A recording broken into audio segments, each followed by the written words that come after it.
Welcome to the CEO of Destiny podcast, where you will find the tools to fulfill the purpose of your generation and wildly succeed in the marketplace. And now your host, Andre J. Benjamin.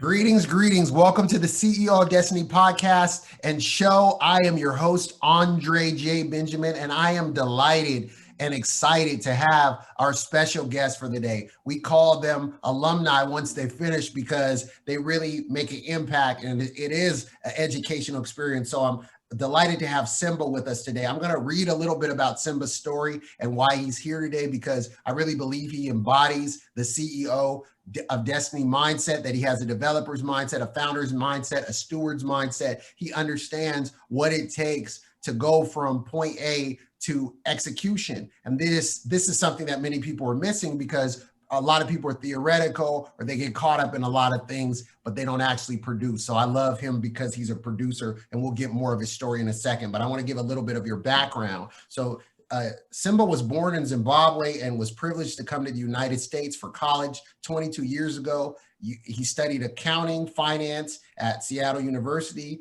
He's married to the bride of his youth and they have 3 kids. 2 of them are in college, and the last born is 11 years old. He's worked in various finance roles for 18 years, and most recently was a CFO at an Insurtech company that was acquired by a large financial institution. So him and his family had this spiritual awakening that he's going to share about, because we want to hear that. And the great thing is that he has a heart to pour back into his home nation, of which you'll hear about. So I want to not waste any time, because I want to get into this conversation. Simba, welcome to the show. How are you feeling today, sir? Feeling good, Andre. Welcome. Humble. Thank you. Thanks for having me. I really appreciate it. Thank you. Absolutely. Yeah. So take us a little bit. That was the little written stuff, but let's get your, I'm really into Marvel. I grew up, we had the battle of Marvel versus DC, but I'm really into Marvel because I love the fact that I feel like Stan Lee was really serious about story arc. Of course he had a team that worked with him, but I love the fact that he was the narrator, and he had these little isms that he would put in there that would pull you into whether this teenager that's in Brooklyn, or Queens, or, just different stuff that we find the story arc and the origin story of heroes. And I believe that people are modern day heroes. I'm not just talking about superheroes, but people that are just doing things that are meaningful with their lives. So tell us a little of your origin story. Yeah. So as you were saying, my name is Simba. So my full name is actually Simbarashe. And and Simbarashe actually means God's power. Wow. So I was originally born in Zimbabwe, and the reason my parents gave me that name was, my mom was, she tried to have kids for 10 years. For 10 years, she couldn't have any kids. So she's like a real life Hannah. She's like a real life Hannah, for real. And but I don't think, I think my birth was about the fullness of time. I got that from you, Andre, because I love that term, the fullness of time, because I was actually then born. The year I was born was the year Zimbabwe became independent for the first, independent from the. So I was born in December 5th, 1980. And so I'm exactly the same age as Zimbabwe, so which is kind of crazy. little fun factoid, I know.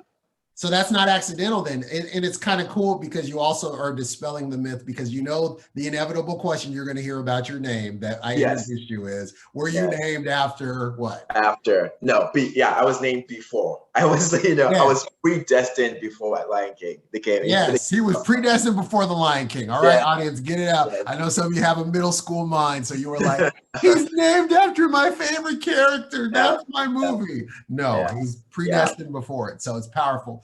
So it means God's power.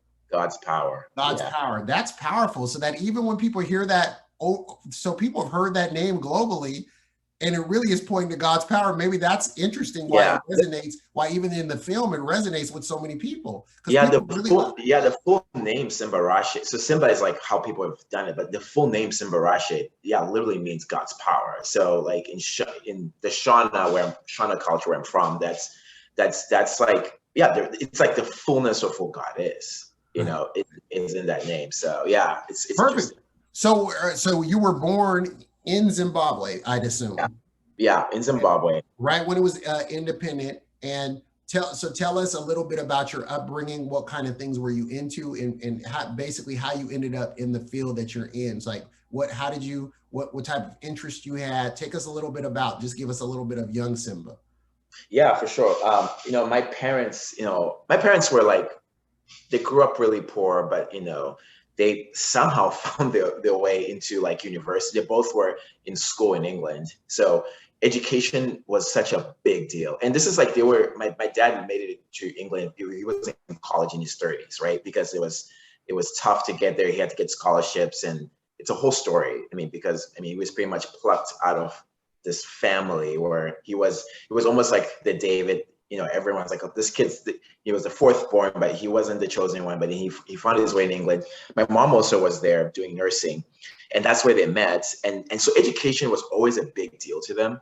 And so growing up, like, being in school and actually even having extra lessons, having someone after school teaching you, like, we're going to drill down this math, we're going to drill down this English, was such a big deal in our family, and I think in a lot of like African cultures, you see like they see an avenue through education as like the way out. It's not about other skill sets or arts or basketball or sports. It's about school.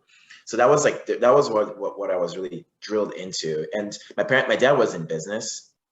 He wasn't actually a politician, but he was a really good businessman. He actually owned like a couple businesses. And so I was always around. What type of business? He actually owned a newspaper, nice. which became a mouthpiece talking that really published was the first. He was the first. He ran the first Black-owned newspaper in Zimbabwe ever. Him and a couple of his buddies, and then it was a mouthpiece to talk the truth about what was happening in Zimbabwe. And in various times he got arrested. He was in trouble because the government didn't like what he was uncovering.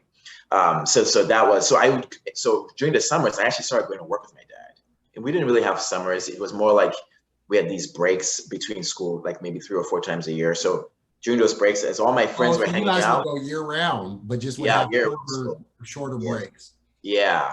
So during those breaks, my dad was like coming to work with me. So I remember just going to work and then somehow I was always in the accounting department in finance, and then I always see like their books, which were these. It wasn't a computer; it was a big ledger. It was this big book of the numbers, and just understanding of how financial statements work. So I started really being into looking at numbers and into like investing. And so, he had a financial newspaper, which is called the Financial Gazette. And at the back of the financial newspaper, there were always like a stock index of the different companies and the prices of their stocks and why they went up and went down. And I was always fascinated about what drives that. Why is it valuable? Why is it more valuable now? Why is it less valuable today?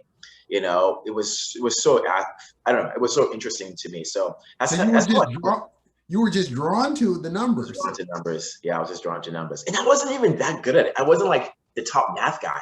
Yes. But I just was something inside me just leaped whenever I was kind of those around numbers. So especially when it seems like, especially from what I'm hearing you're saying, is that it's especially around finance then. Financial numbers were really more, because when you were asking about value and how is value determined and why does the value keep shifting and what are the metrics that this is measured by, when you said you were looking at the prices of stocks and valuations, that was you were curious about that. Yeah, I was really curious about that, and really curious about like wanting to understand that more. So I started taking, in Zimbabwe, you can actually, the way the education system works is that like after you're 16, you take your O levels, and they have a thing called A levels, which is actually supposed to be almost like the subjects you really want to take when you go to college. So you actually I took accounting, I took math, and I think I took economics. So I took like things that I felt like, oh, this is really what I want to do. So they kind of really get you like focused. Yeah. Wow, that's actually seems, well, it's interesting because I had when I was in college many moons ago, I had one of my classmates was from Morocco, and she was telling me the same thing of how like her younger brother, they had put him on more of an athletic track. Like she was like, we have to decide our things early on. Like there is no, they were like, you guys waste a lot of time. They said we have to, it's true. we have to pick something early on. So even if we don't, even if we don't want to so-called do it the rest of our life, it's expected that we would pick something and start working on. That's kind of interesting. So what did you find that your peers were into some of the same things? Were you gravitating towards people into the same thing, or was what age were you when you really started to see this affinity towards numbers? Yeah, I think when I started taking my first accounting classes, I think that was probably when I was like 14, 15. I was like, wow, I really kind of like how you solve things, accounting things balance. There's like there's some like satisfaction to see things being equal. So it's kind of very black and white. And I felt like that. I really like that. And accounting is a basis of how you understand companies. I mean, if you've heard like Warren Buffett, like his whole thing is like, look at the financial statements, look at the balance sheets. He reads them from the 50s and the 60s. Yeah. And that's really the basis of how you buy things. And even when you look at the best way to value stocks, right? You're looking at price to earnings. Earnings is like what you make versus the price, right? So like that's like the basis of what you buy is based on what they actually make, right? So it's very grounding to me because it's like you can't lie. In stock markets, lie, right? There's all kinds of stuff happening, and you can get caught up. But like with accounting is like, this is the truth. At the end of the day, here's like what happened, and so I've always liked that grounding of truth of what happened. And I think from there on, I really became more interested in like, but then what causes those things to happen, which then becomes business, operations, execution, right? What's your product, right? It lends it, you start like, that's the baseline, but then you start thinking about what's the causes of that. And as I've kind of grew in my career, I had to start off with knowing what it is. But I think at the height of my career, being a CFO, now I have to be a person who can see the trends and actually be instrumental in driving favorable results of business, because now I know how things work from the ground up. So that's kind of been like, that was the basis to where so you saw it as a way to see the honesty of the matter. So it's when you looked at a business, you said you like you said, stocks can lie. Like you said, something can be hyperinflated in value. People, there's a trend. Some of our previous alumni guests on the show have talked about how they didn't like the trend of companies being paraded around in the media based upon how much money they raised versus how much they had actually earned. He said, okay, these ones have actually earned that. They've proved their value. And this one is just kind of still on a, whimsical, look at how much money they've raised. And they're walking around. He was like, he didn't believe in the idea of a profession of just being he's like, you have the profession of entrepreneur, but you haven't actually produced anything like a lot of value. Exactly. So the numbers. So then take us a little bit more on your journey. How did you end up becoming to where you're currently at now? So you ended up, you get pulled in, you started to realize you took the accounting courses. You called them, is it the O-level exams? O-level and then A-level. Yeah, A-level is, it's kind of like, it's you take that more of like the last 2 years of high school. They're really tailored to get into universities in England. But to come into the United States, you take SATs. So I took my SATs and ended up in Seattle. Long story. Why Seattle?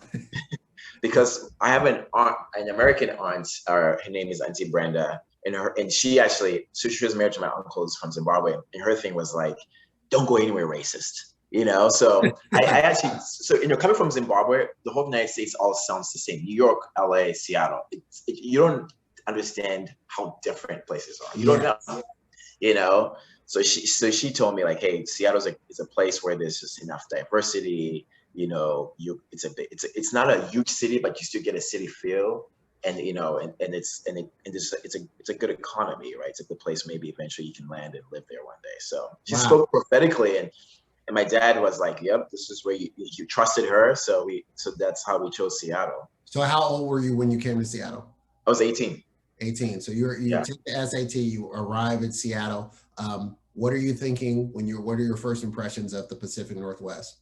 Wow, it's just, I feel like in the beginning, I was definitely overwhelmed by like the culture, just like the speed of everything here. It's just life here just was so fast all of a sudden. I grew up in Zimbabwe, and I actually grew up on a farm in Zimbabwe, so even slow. You weren't even in the metropolitan. You were in the, yeah. like everything is, cat. You're seeing the process of cattle being raised. Yeah, exactly. Seed time and harvest, and then over here everybody's just go. Yeah, it was really fast. It was just different. It was a colder culture. It was a thing where you felt you connected with people, but it wasn't like, in Zimbabwe, there's this thing where, and I know your wife has been there, where there's such a warm thing. When you connect with people, you feel like a genuine, like, oh yeah, we're connected. Here it felt more transactional in nature. Connections felt more like, oh yeah, you get to connect with people, but it's a transactional thing, and it felt, and then I think for me, being like African, and then also connecting with African Americans, that wasn't easy. That was difficult, because I think with some African Americans, there was this like, oh, you're from Africa, so you're not really Black, because you didn't come from, you haven't struggled like our people did. I was like, well, you didn't either, so. Right. So it was so many, so I didn't really, so many dynamics. Yeah. And I had no place. I wasn't white. I wasn't actually Black. I was actually just African, right? I was actually my own thing, and trying to find it, coming from a place where you have so much identity, like in Zimbabwe, someone hears your last name, they know exactly where you're from. Absolutely. Like what your chief is, and so you walk in such identity and culture. Then when you come here, you're not, it's like in Zimbabwe, if I say Rusike, it means something. In Seattle, your last name doesn't even mean anything. And even if my first name, it means nothing. Like, I'm just like another person. I'm just like, wow. So that's tough. Powerful. So you made I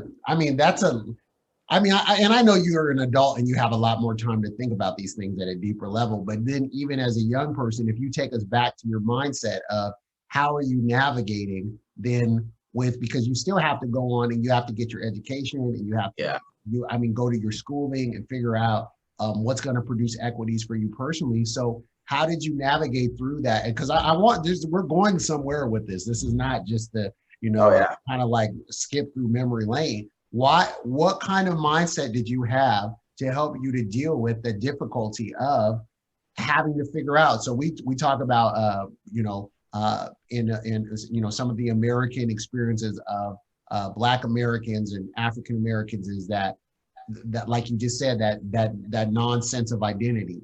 I think identity it's a human value. We all need that. God have a place of belonging. Who are we from? Where are we from? What are we here to do? All that identity, destiny, calling. So how did you deal with discouragement when you are facing that? So we talk about being having to be bi-dialectical, meaning that when you're with your peers, you're talking one way, and then sometimes you navigate into professional circles and you have to talk a different way. Or you came to American school when you were in college, but when we had levels when I was in high school, and so high school pulled the curtain back for me that there were like 5 schools in one. So we had the regular level, we had the English language learners, ELL, we had the ELL, we had the special ed, then we had the regular, then we had the honors, then we had the advanced placement. So we had like 5 schools in one, people going to the same building, but getting completely different experiences. So I couldn't talk the same way that I talked in my regular classes when a teacher put me in honors class. And everybody looked at me like they didn't understand what I was saying. So I'm like, oh wow, I gotta understand this dialect of you get what I'm saying? Yeah. What was your experience with that, learning how to be, multi-dialectical, and then also navigate, like you said I had this peculiar place, as you described in your own words. I was neither Black in people's eyes, and then I wasn't white, but then also I'm African, but to them, they don't really know what that means. Because so-called even being African, there's over 50 nations. So, it's not Exactly. That's another thing, right? Yeah, that's true. Yeah, that's a good question. Yeah, and I think like I feel like it was difficult. I was trying to assimilate, right? And I think part of it was like, okay, I ended up having multiple friend groups. Like my first Christmas, like I had this guy, he's a white guy, his name was Nick, and and there was this whole thing in the beginning where it's like, because I'm from Africa, people kind of like were gravitating towards me, but it was kind of like you could tell like it was more like to just because I'm very unique and different. But then it's like but then there's some people who I just felt so super connected to. Like this guy Nick, who was white, he took me to his house for Christmas, and he lived in Spokane. I'd never heard of Spokane. I didn't even know what Spokane was. I go there, I'm just like, whoa, this place. This is like the whitest town I've ever been. I mean, Seattle was at least somewhat Asian and diverse. And Spokane was like totally different. And that's where I actually had my first kind of experience with racism that I can actually articulate. I'm sure I had it before and didn't really know, but like where they took him and again, he just never. I was his first Black friend, so he's never been around Black people. So he took me to Coeur d'Alene, Idaho, to go. Yeah. You didn't know anything about Coeur d'Alene, Idaho. Absolutely. But for some reason, like I heard later after I left that, oh yeah, there's a big KKK presence. Absolutely. And when we were there, I was, first of all, I couldn't ski like those guys were. We were in there for skiing. It's my third month in the United States. Yeah, you're like, well, I'm not a ski expert. You're taking me to the slopes, and he's doing what he thinks he knows. That's just like regular social stuff. Regular stuff. Yeah, that's what we do. You can't ski. What's wrong with you? So I kind of stay more in the restaurant areas where people are kind of hanging out, and I just noticed I'm being followed the whole time, and I'm just like, why am I being followed the whole time? And I just remember like as we're leaving that trip, just being kind of like, wow, this sucks. Being like, yeah, it was like there's nothing wrong with me, and I actually felt like threatened. Like, are they gonna try grab me? Like, what's gonna happen? Like, because I felt so like threatened, highlighted and observed and watched. Yeah, it wasn't like watched like a safety. It's watched like you're a threat. I'm a threat. Yeah, and I felt threatened by that person just following me around, right? Like, what's gonna happen? And I couldn't find my friends, and eventually they came back. And I was just like, wow, this is, that was a tough experience because that was my first kind of experience with dealing with racism. And then I remember coming back and. So what would be out of curiosity, what would be the contrast in Zimbabwe? Because do people have drama based upon, is it tribalism or like, you get what I'm saying? So what would be the comparative? Because if it's not like racism like America or whatever, what would be the comparison? You get what I'm saying? So there's definitely tribalism, right? So in Zimbabwe, there's two main tribes, the Shanas and the Debeles. And even within Shanas and Debeles. Shana and Debeles. I mean, there's two main cultures. I guess within each culture, there's different tribes. And so in that, there's always been dissension between the two. The Debeles live more south of Zimbabwe, closer to the border with South Africa. So they're kind of more related to that end. And Shanas are more north. And Shanas have always been in charge, and even within the Shanas, there's all these like tribes and different subgroups within the Shanas that go against each other. And even now with the way the politics work, it's very like, oh, so what tribe are you from? And then there's so you'd even gonna show up in policy and politics and everything. So it's sure. I get so you're in Idaho. This is your first experience. You're like, I'm being watched, I'm being profiled, I'm being followed. I don't feel safe because they don't feel safe around me. So it's this almost like us against them. You get back with your friends. How do you process this? Because like I said, I'm trying to navigate with you through. How did you end up becoming who you are to this day, to where you're extremely productive and you are now connected with people and you're an honorable person and people honor you in the same way? Not to say that there's not still challenges and problems. I want to hit that though. So I think for me, like processing that, I really like, I think it was it was humbling, I think, because I felt like I just had to be more guarded, right? I just, and I can't be open to different people, but I just could understand a little bit more of the African American experience. Because before and not saying like I get it, but that was like, because like for all these white people, when they see me and they see you, Andre, they're like, oh, he's just another Black American, right? So I could understand like at least that, like that pain in terms of where that came from. And I think for me, like it was, where I always rested is that like, wow, but I am more worthy than this, right? I am more worthy than where these people see me, because I had that growing up. I had that assurance from my parents. I had that assurance from my culture and my people. In Zimbabwe, you're raised by like not just your parents, like so many people around you. So I just extended family. You have a community family, for you to succeed. Yeah. So I just felt like almost like you can always feel them rooting for you. And usually like in my early days when I was here, and I'm a big dreamer. God talks to me in dreams. At the time I didn't really know what he was, but like I would have dreams about my grandma who had passed away. And she was always like so reassuring and so loving. And I remember just having all these, she just showed up in all my dreams, and she was really representing Jesus. Yeah. In those dreams, but it was, so that always kind of like grounded me, and I wasn't really like walking like super closely with the Lord at the time. There was just always something I knew deep down inside, like, man, I'm good, no matter what's happening here. So can you elaborate a little on, because I love the contrast. So can you elaborate a little on because you alluded to not being embraced as well by Black Americans, by African Americans. You weren't. What was that experience? Were people embracing you and being like, man, kind of like, welcome to the city, welcome to, you know what I mean? Welcome to the States.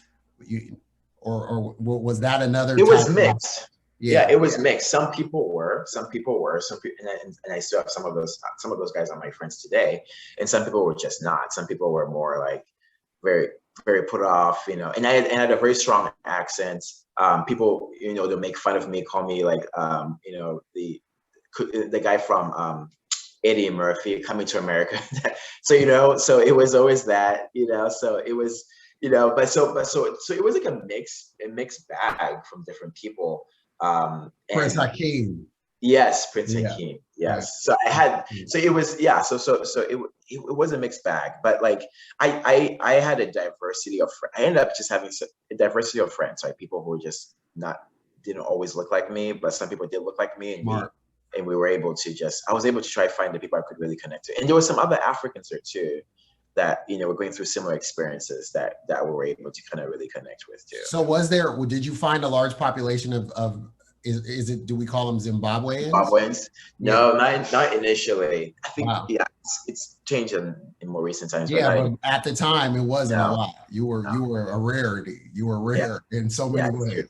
So it made you have to accelerate to recognize your leadership ability. Okay, so now take us into how you end up in your profession, and now I'm going to also then start pivoting to some of the things you're working on, because I want to hear about this role, but I want to talk about the nation Zimbabwe, and I want to talk about development and what development means to you and what the developer's mindset means to you, because your heart burns to see some things happen. And I want that to make sure to get that across the audience, because I think there's some jewels and just some things that you feel like the Lord's talked to you about. Talk about this spiritual awakening that you have with the Lord, and then from there. Yeah, it's I'll be remiss to say, like, the one thing is, I think there's so many key things in my journey. I mean, yes, I started working at Deloitte and Touche. They're like accounting firms. They call them the Big Four, and it was an incredible experience. And when I was working there, I met my wife, like closer to my end. Oh, we ain't skipping that one. We ain't skipping how you met your bride. And that was, I mean, that was God. Seriously, it was like, she at the time was studying Zimbabwe. She was at UW working on a paper on AIDS in Zimbabwe. And, at the time, actually dating or meeting different people, nobody even knew where Zimbabwe was, So she but so I remember even asking like, oh, my name is Simba. I'm from Zimbabwe. Do you even know where that is? And she just broke it down in the club too. In the club too. Like, what you mean? Do I know where Zimbabwe is? You know? Yeah. Yes. Yeah. So wow. And she was actually putting together an AIDS benefits that. Wow. Right. So an event to help people of age or AIDS orphans in Zimbabwe. So she wasn't even like moderately interested. She was deeply interested in the deeply interested. And if you ask her, she would say like there's something in her heart. God put Zimbabwe in her heart, and there's just something. Every time she was studying Zimbabwe, there's something that was like igniting her heart about it. So when we met, and she said, and she was talking about Zimbabwe, and of course she's beautiful, she's amazing, and she talks about Zimbabwe, and then she knew Zimbabwe. Oh wow! Yeah. I mean, it's a wrap. I'm asking you. We're going to coffee. We're going to all that. Yes. So that was powerful, and like I feel like when it comes to purpose and vision, it's like God has put a partner.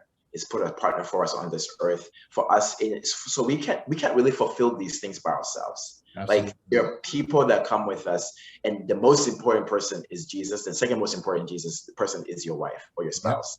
And it says in Proverbs 12 that like an excellent wife is a crown of a man's head, right? So it's really like it's crucial that you have that divinely appointed woman, God, that God or man that God has put in your life to walk with you in this journey. And as God unveiled his purpose and vision in us, it happened not just to me, it happened to her as well. So really, it's kind of it actually pitted us more together as a couple and as a marriage than ever before, because we have this like intertwined shared vision that God's put in both our hearts. Wow. And so highlight us on how the Lord began to minister to the both of you as a couple, and take us up to both your hearts manifested in present time of what is burning. And you don't have to give all of it, but just I want to hit on that level of, because I love what you want to do with tech, and so I didn't even pull the cat out the bag, but I want to hit on this for a reason. Yeah. So it happened. We were walking with the Lord, but we were not like in this, like really walking with the Lord. I mean, it's not like, in terms of like our lifestyle, a full lifetime could devote it to the Lord, and like fully yielded. You weren't fully yielded. Yeah. It was he was invited, but he wasn't like he wasn't living with you. He wasn't living with us. No. Hanging out with us occasionally. The way I would say is like, I knew he was around, but I didn't open the doors to my house. That's good.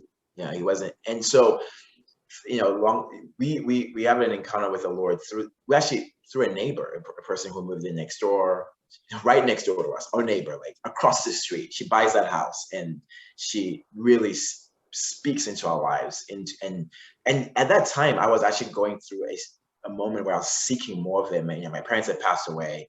I was kind of like coming out of grief and seeking like, oh, God, what is my purpose? What do you want from me? I didn't even want to, and I was, actually at that point I was like thinking about my career.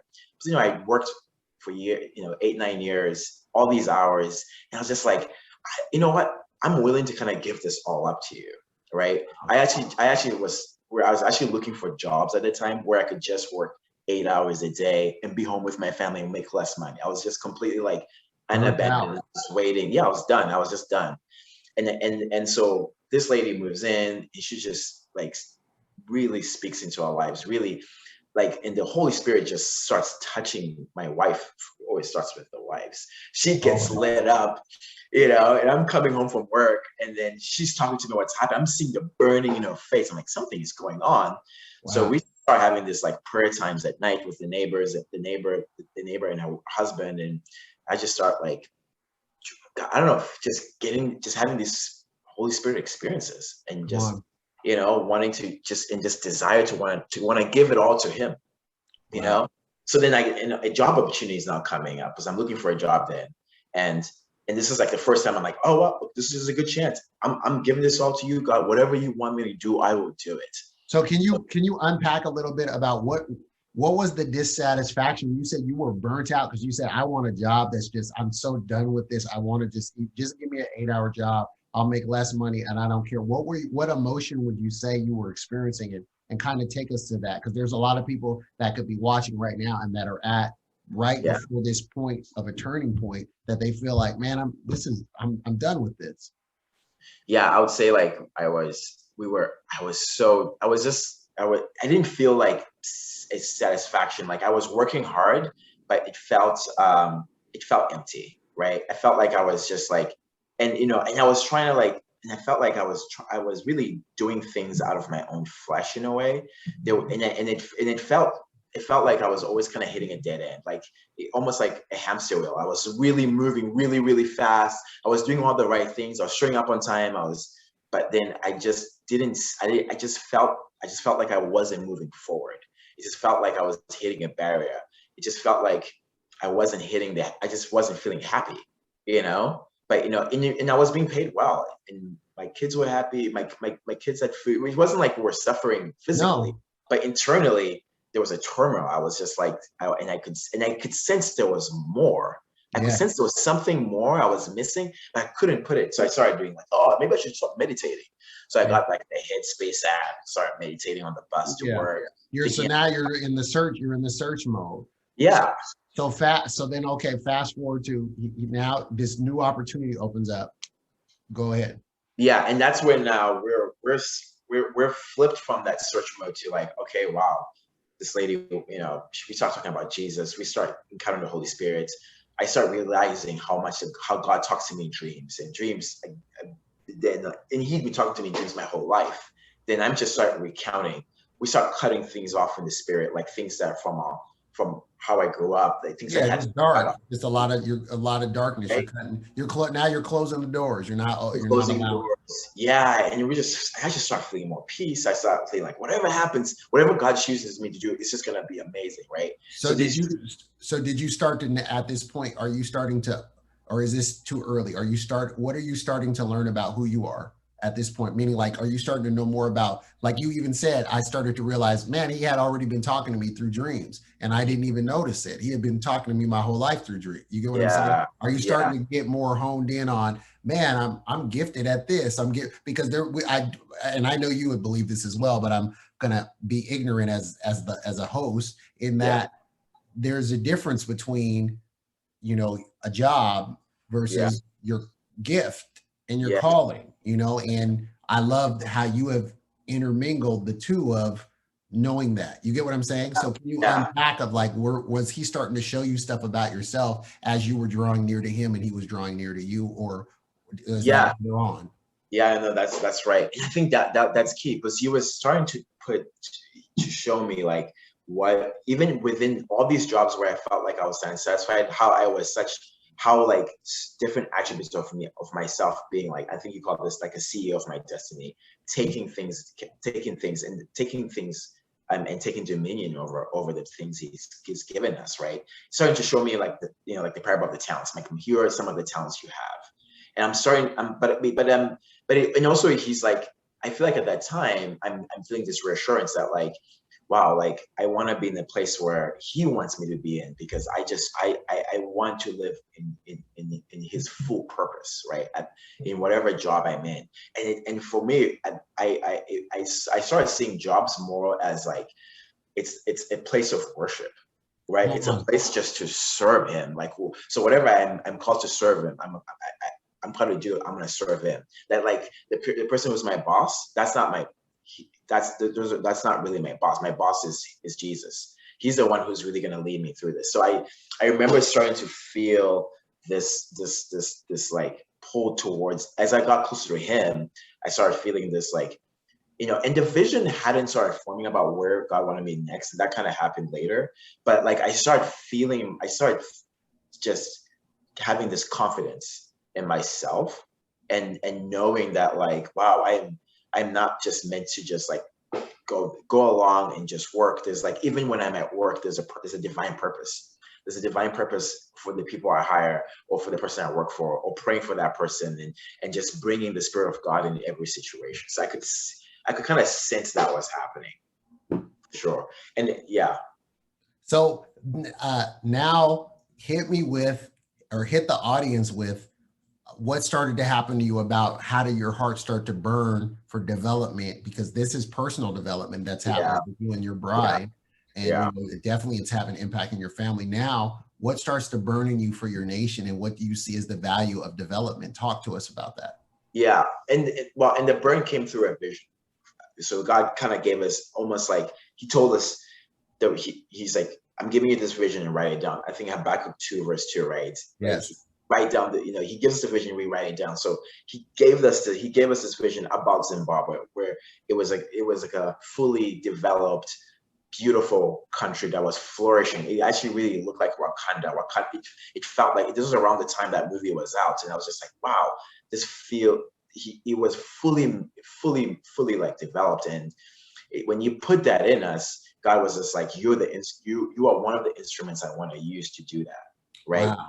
You're one of the, like, there's so many people I'm using, but my purpose for you is for you to do that. And I was just like, how? And that's the time where I was now CFO of this little startup that was kind of getting started with like 6 people. And he was like, in a couple of years, this startup will sell and whatever.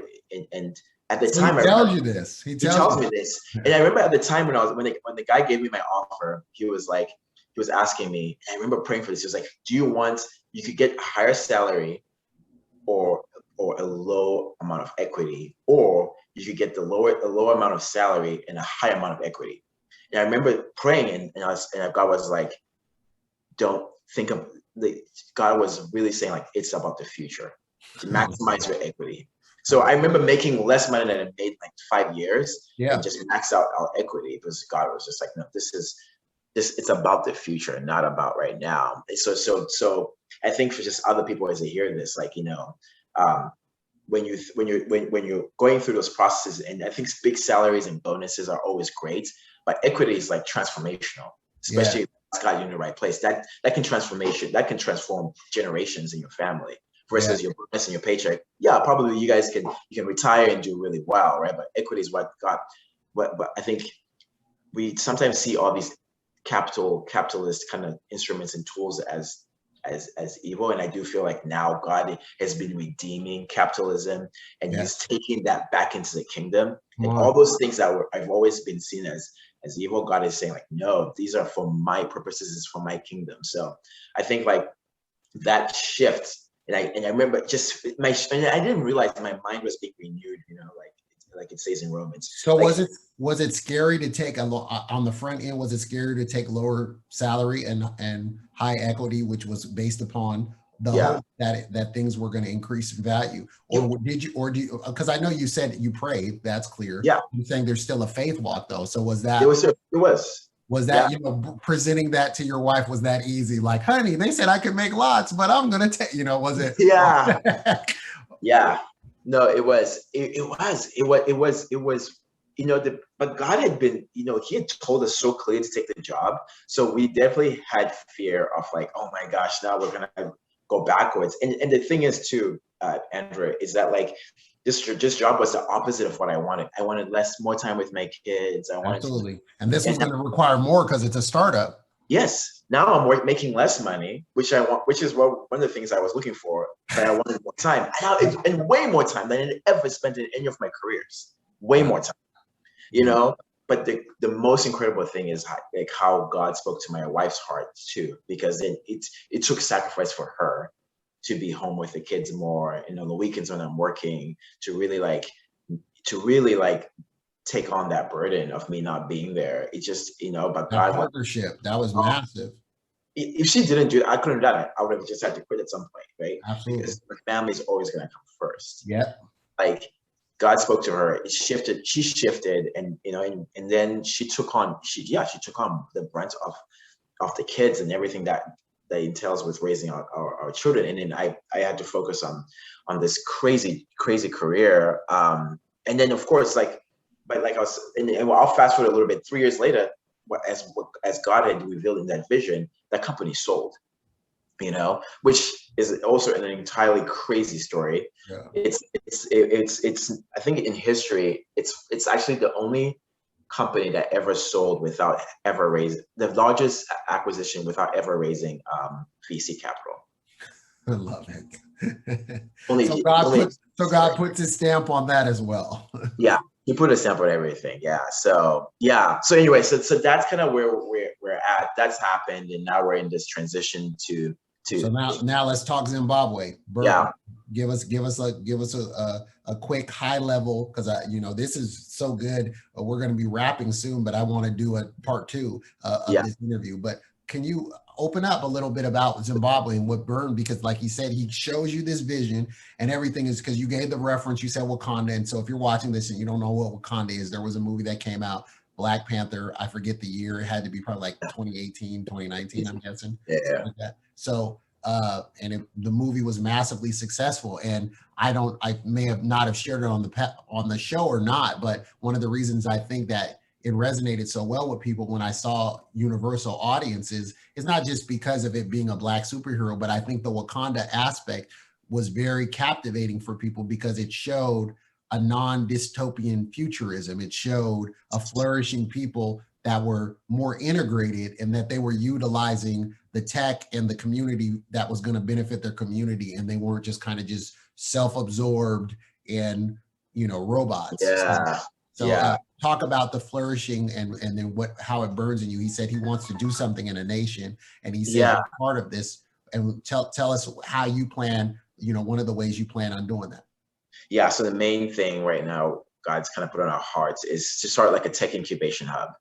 And there's just, again, talking about opportunity, right? There's, most of Africa is going through like rapid population growth. They will have the largest working population by 2050 in the world, right? So when it comes to labor force in the world, it's not going to be in the United States. It's going to be all in Africa.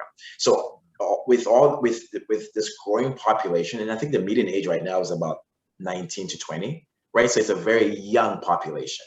That's and I think those maps. I don't know if you've heard about. If you look at the size of Africa, it's a massive country. It's the same size as the United States, China, India, and Europe combined. It's so. But on the map, they try and make it small for obvious reasons. Yeah, that's a whole. That's a whole another thing. That's a whole Pandora's box. Yeah, keep going.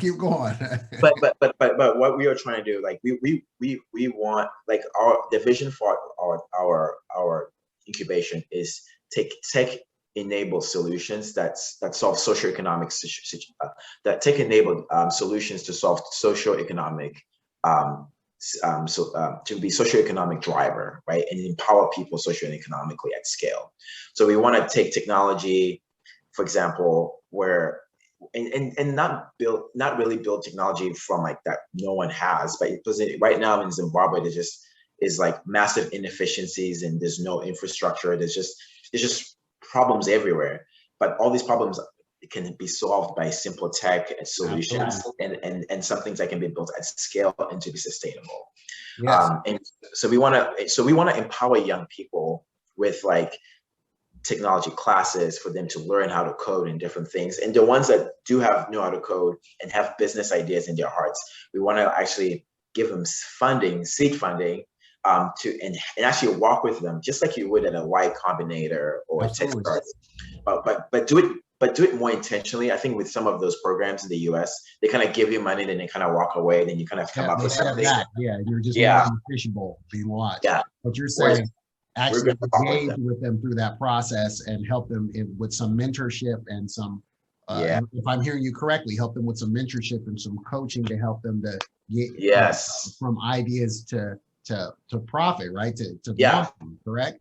Yeah, ideation to a full scale. We want to walk with them where they're a full scale business, and actually our where we pass them on is like we actually are going to then bring bigger VCs into the platform at the end that will fund them for Series A. So that at that point, our goal is like, in 3 years we have like at least 2 or 3 companies that have gone through a Series A funding. So like, they're completely now self-sufficient, now moving on their own and continue to grow. And then we want to just bring cohorts over every year of businesses. And even if they don't get to a point where they get funding, every founder and all the people we touch, one of the main things is we want to impart identity, right? So identity of who they are in Christ. Once they know who they are, whether they get funding or not, doesn't matter.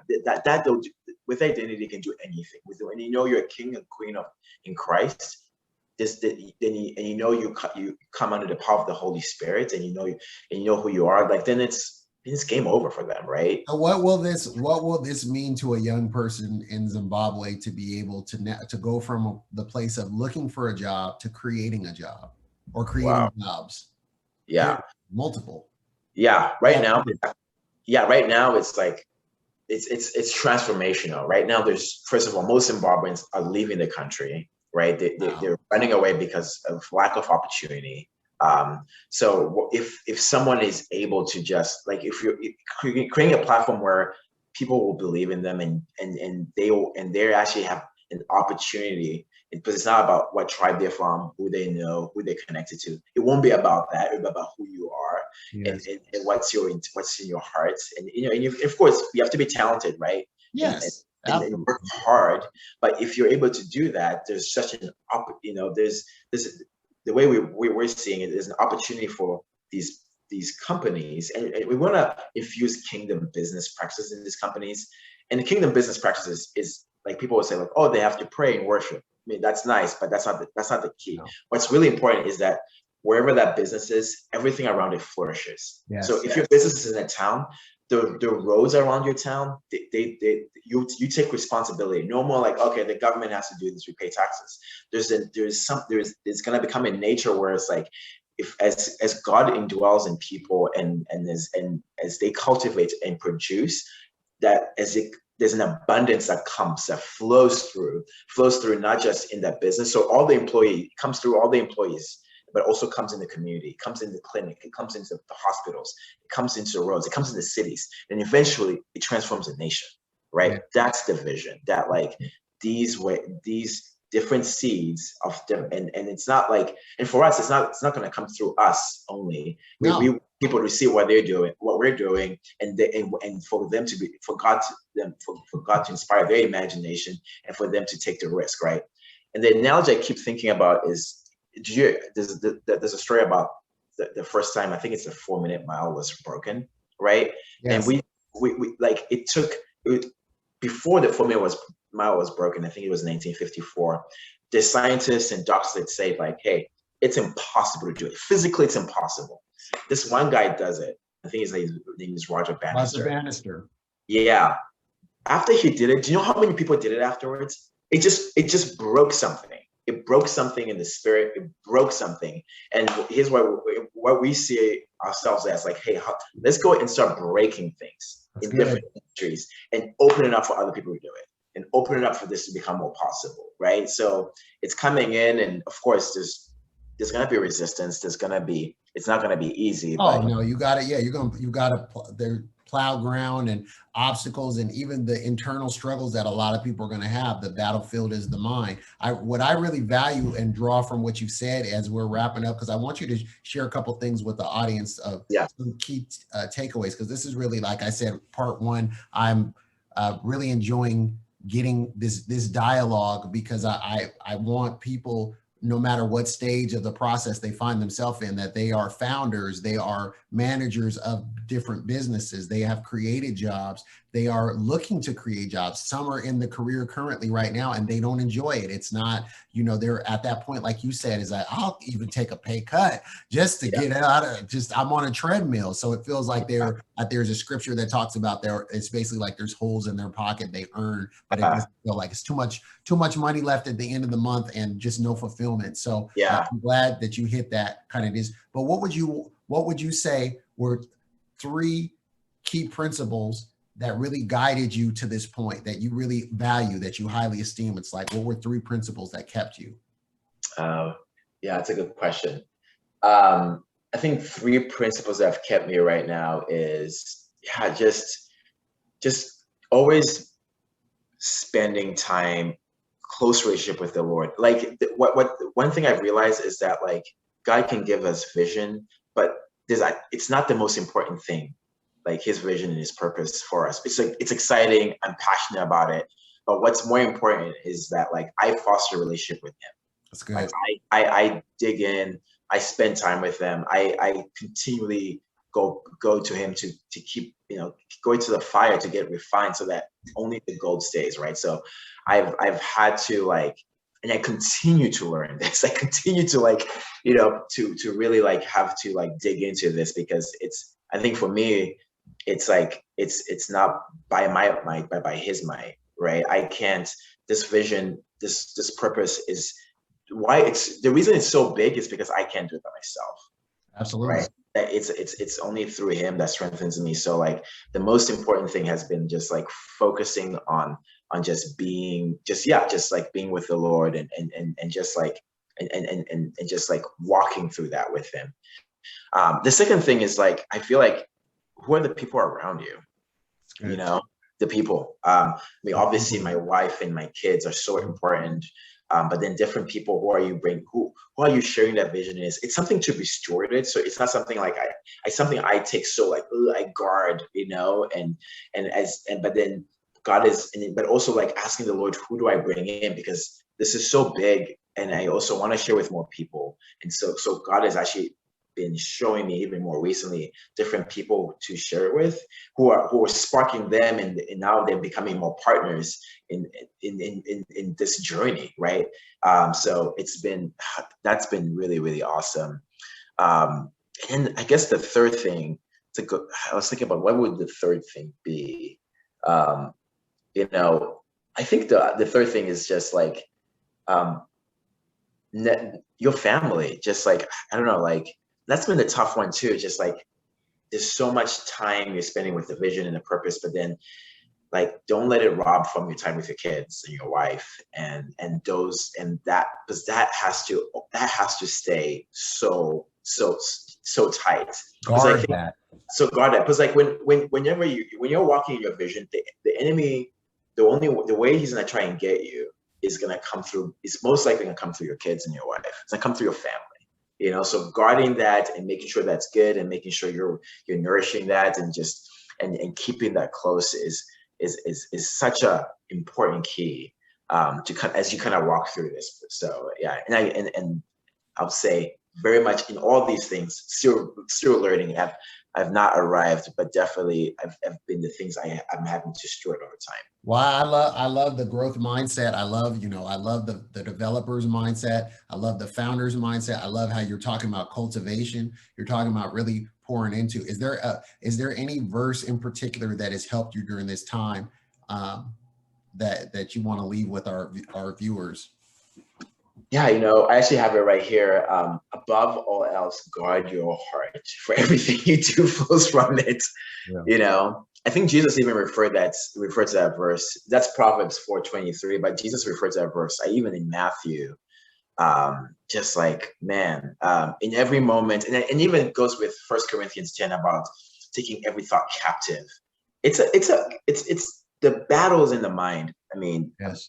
Maybe it's not obvious. Maybe it's obvious, but it is. It's right there. It's in our mind. That's where it is. And just guarding what's coming in our minds, and even the contents that we watch, and the things that we read, and even the things about what I say, the power of the word. Even when I read something negative about Zimbabwe, I've now even realized I can't talk negatively about it, because I'm talking against God's vision. Yes. So I'm having to guard that and be like, no, I need to prophetically speak what God has said about Zimbabwe, and or about any situation. So just guarding our hearts, just like diligently, just really watching what's in there, because really that's where life flows. It's just been a principle verse this season for me. Oh, I love it. I love it. Thank you. Well, I really thank you for pouring into our audience. I know there's so many jewels that were shared. And like I said, this is the beginning of a conversation. I look forward to us reconvening and talking more, both on the show and off the show, just because I value what it is that you're espousing, and what you're espousing right now in a time when people are really feeling pressed in is not to just be reactive, but you're proactive. Your proactiveness is coming in the fact that you have an anchored relationship. You're leaning into that. You're developing how you can be a contributor to the marketplace. I love the fact that you're saying, hey, we want companies. You didn't say, we're moving there, and hopefully there's just one big company that will just be our super company. It's like, you're like, no, we want an incubator to change the mindset so that more and more, and you said others will come along and others who have been touched by it. And I love how the vision was inclusive. It wasn't just your vision, it was the vision, that there's others that have had the vision that are going to come along, that are going to be a part of this. And it just is beautiful. What a great way for people to hear, whatever city you're in, whatever nation you're in, whatever province you're in, if you feel that things are not looking the way that you've been shown that they can, that brings beauty, that brings dignity, that brings restoration, hey, you could be the catalyst in it. You partner with the creator, with the king, and watch what he can do. So Simba, thank you for your time. Yeah. I really thank you for allowing your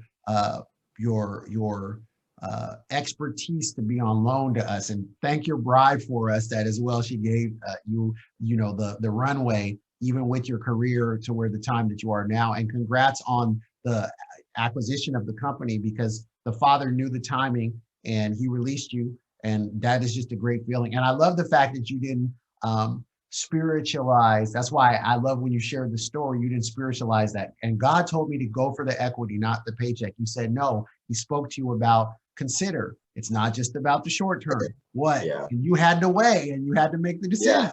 And you chose what you chose. Now you get what I'm saying? You chose this. And look at how it panned out. So there's a trust in the moment by moment. So I want to thank you for your time. And I want to say to the listeners, we have the notes, the show notes. This will be coming out in excerpts as usual. We want to value you so you could binge it and you could share it out, and make sure to check out. Do you have a website or anything for people, or do you have a place where people can find you? Not yet. I guess I have a link. Well, I'll send you my LinkedIn. Perfect.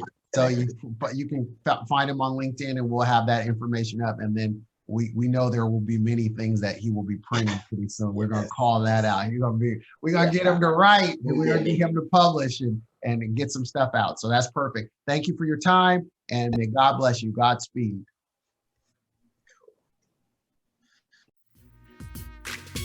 Thank you for listening to today's episode. Do us a favor. If this was useful in any way for you, please go to iTunes and leave us a review. Reviews will allow others to easily discover the podcast. If you'd like more information and to receive a free download, rediscover your destiny, go to ceofdestiny.com. Thanks again, and tune in next time.